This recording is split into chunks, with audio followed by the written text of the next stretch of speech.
اور ایک سوال ہے کہ میری والدہ بہت کمزور ہے، ضعیف ہے، روزہ نہیں رکھ سکتی ہے،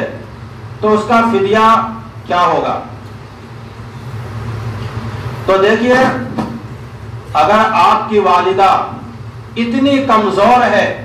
کہ وہ چھوٹے دنوں میں بھی روزہ نہیں رکھ سکتی ہے، اگر وہ چھوٹے دنوں میں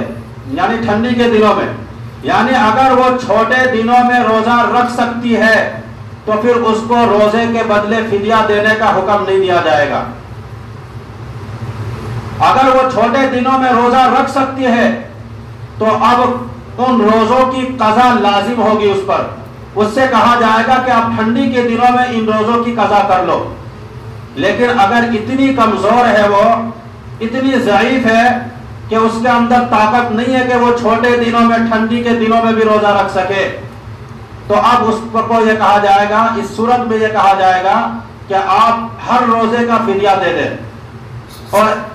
ایک روزے کا فدیہ ایک صدقۃ الفطرہ ہے،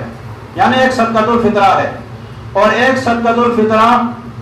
تقریباً 2.25 کلو گیہوں ہے۔ آپ اس کی قیمت دے دیں یا بعینہ ہی گیہوں دے دیں ان کو، لیکن بہتر یہی ہے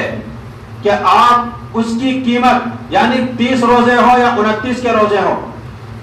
جتنے پیسے بنتے ہیں آپ وہ کسی مستحق غریب کو دے دیں، اس سے اس کو زیادہ فائدہ پہنچے گا یہ کہ آپ راشن اس کے گھر میں ڈال دیں۔ کیوں؟ اس لیے کہ اس پیسے سے ہو سکتا ہے کہ اپنے بچوں کو کپڑا بھی خرید لے ہو،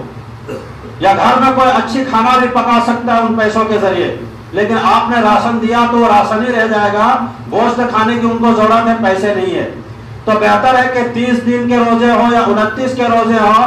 آپ پورا پیسہ جوڑ کر کسی مستحق کے ہاتھ میں پیسے دے دیں، یہی بہتر ہے۔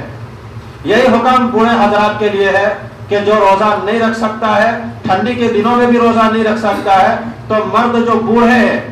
اس کا بھی یہی حکم ہے کہ وہ ایک روزے کا ایک صدقۃ الفطر ادا کرے، گویا کہ 30 روزے ہو یا 29 کے روزے ہو، تو آپ حساب کر کے پورا صدقۃ الفطر کا جو قیمت بنتی ہے وہ آپ کسی مستحق کو دے دیں۔